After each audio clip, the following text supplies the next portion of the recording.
Hello, my name is Vanessa Gordon. I'm the owner attorney of GordenLaw LLC, and I wanted to hop on today and talk with you a little bit about how to choose the right attorney for you, especially when you're dealing with a family law issue.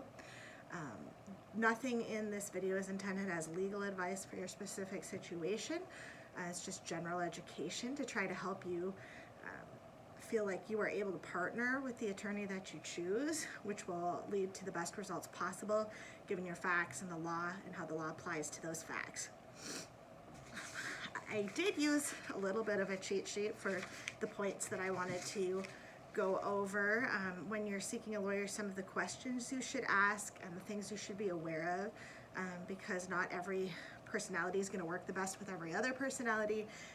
Not every situation calls for a certain type of lawyer or a certain type of approach, and you really need to be a good consumer and really think about what it is that your goals are and what your other cost concerns and those types of things are, so that you make a decision that's right for you and your particular situation. I often tell potential clients when I interact with them that most of the time when people come to see a family law attorney, it's because they are not having a good day. Now, there's some exceptions to that.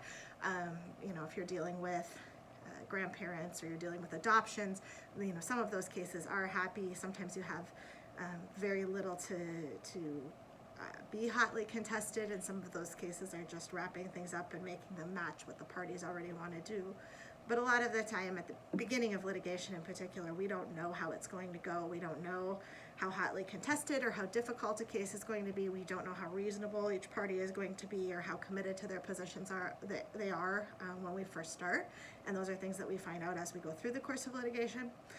But what is clear is no matter what kind of case or how contested it is or is not, it's very, very important that you have a good match or a good fit between the client and the attorney that's helping them.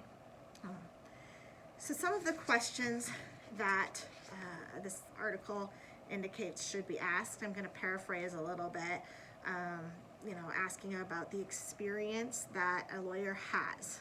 This can be a double-edged sword. I personally have been in practice for 15 years. I started more in a general practice and then always doing significant amounts of family law work. That was always a huge part or percentage of the types of cases I was handling, but I wasn't exclusively family law until I opened my own firm in 2011. So for the last 9 years, almost a decade, at the time of this video, I have been doing almost exclusively family law and then maybe some tangential cases that are to assist a client that came in through the family law door. The experience that an attorney has can be kind of a double-edged sword.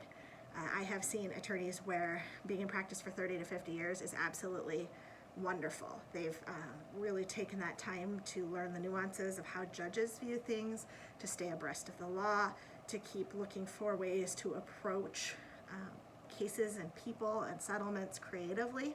And those are the attorneys where experience is absolutely a boon to their clients.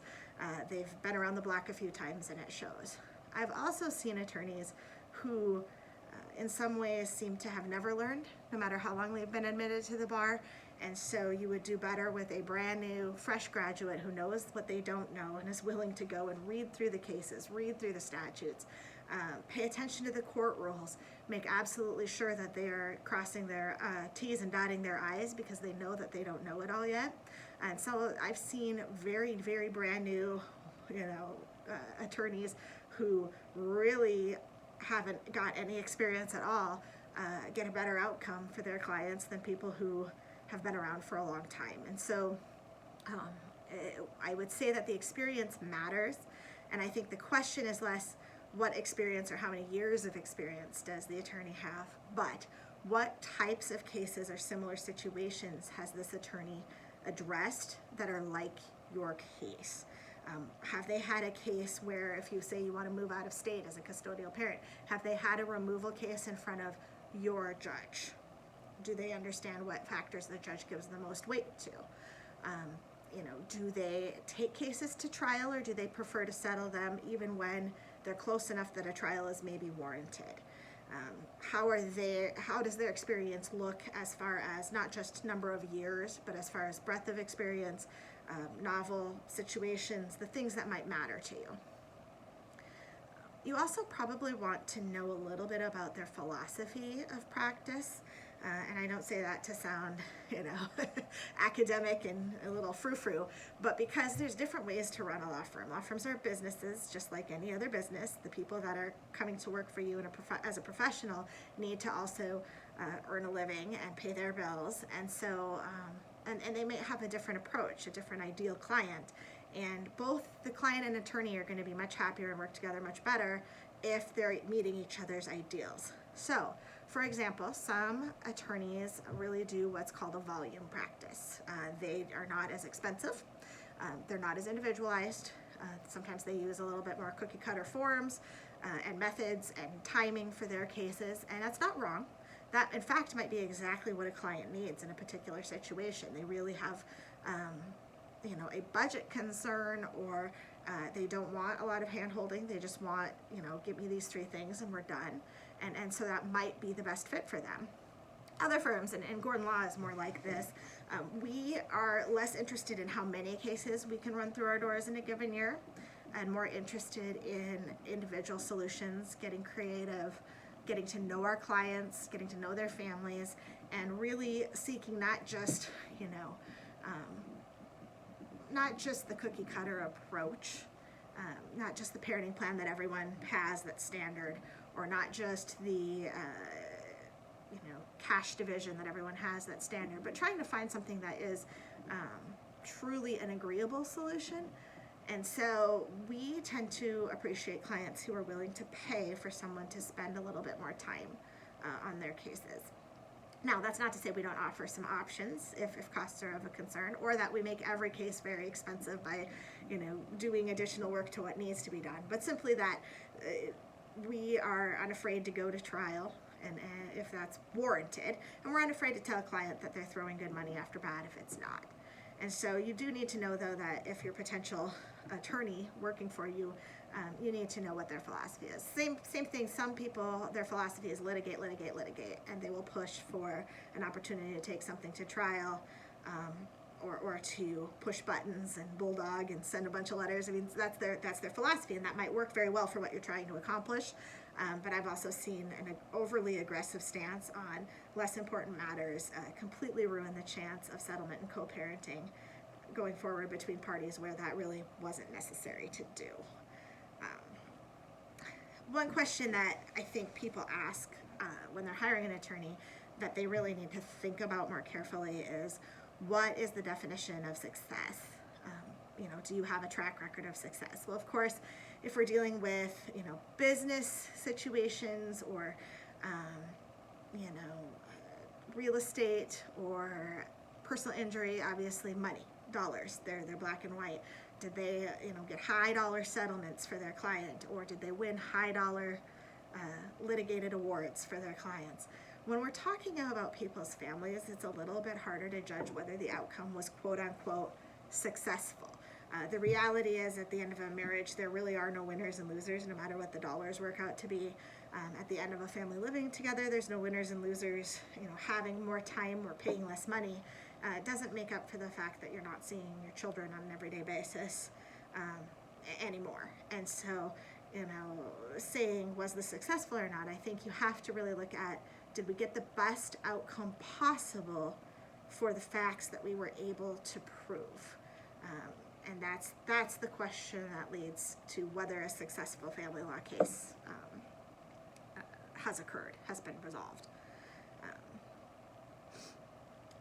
I think it's important, and I think there's more of a movement for clients hiring lawyers instead of a full service law firm where they have somebody that does every kind of law under the sun. There's more of a rise of firms really focusing on what types of law they are focused on, and just really limiting that. For example, ours is family law. We don't do real estate. We won't evict your tenants.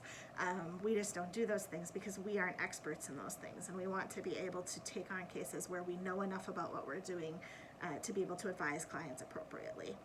And we certainly can refer if it's not something we handle. We wouldn't want us to do your taxes or your criminal matter.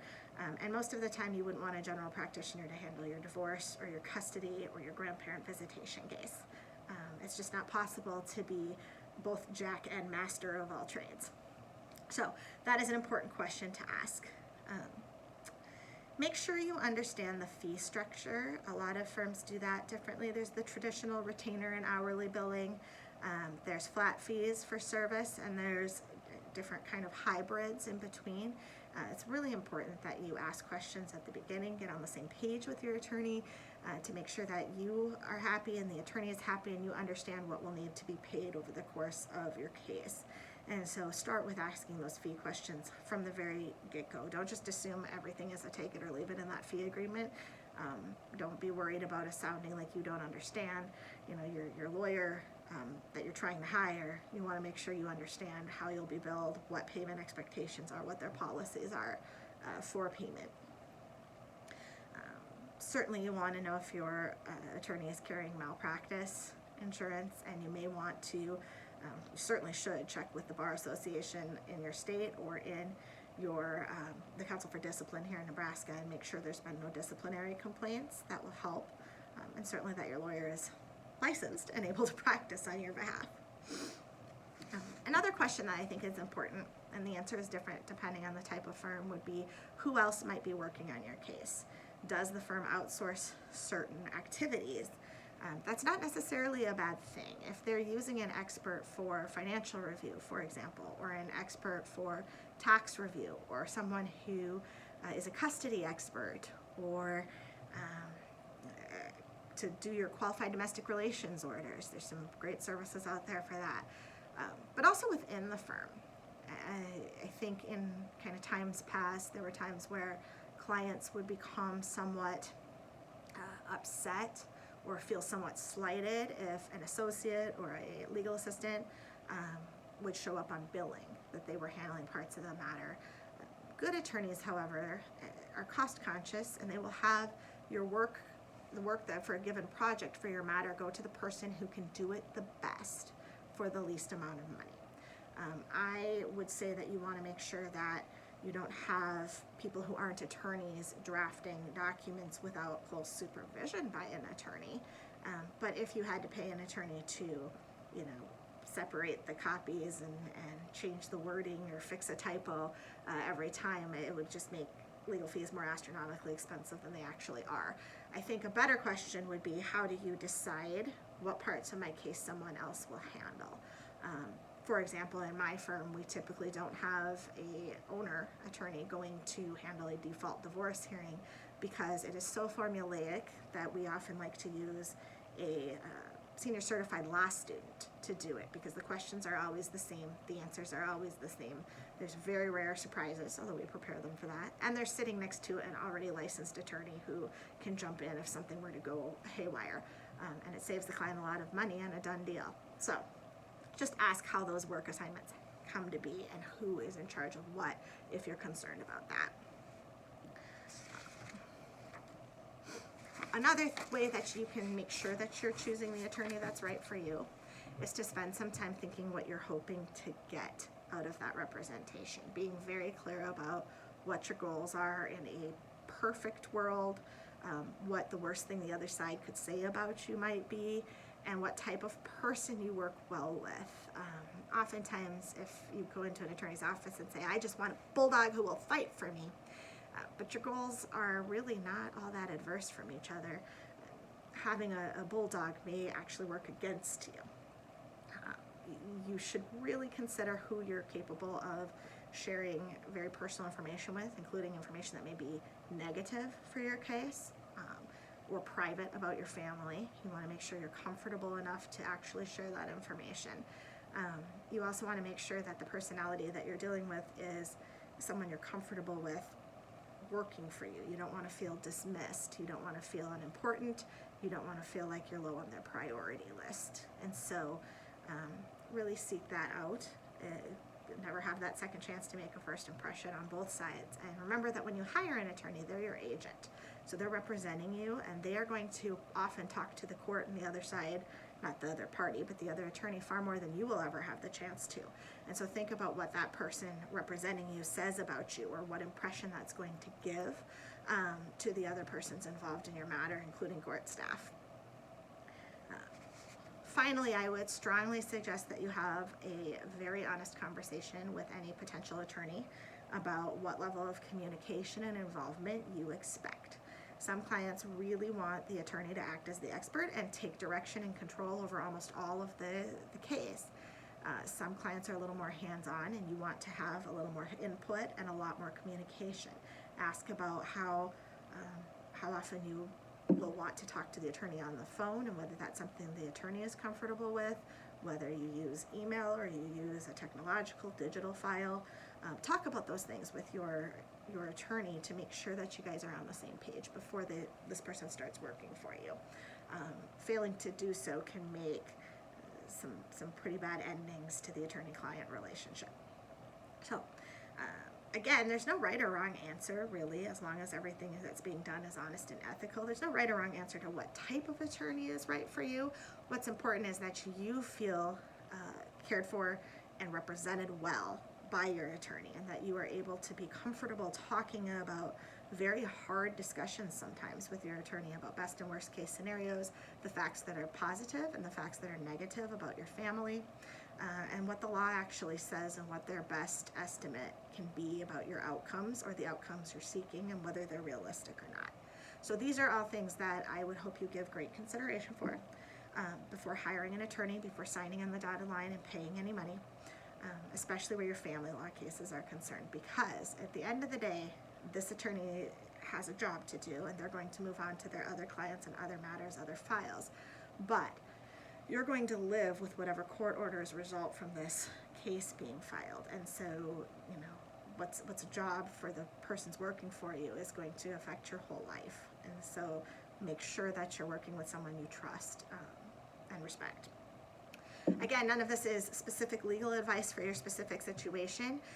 To get specific legal advice, you really need to do that confidential consultation with an attorney.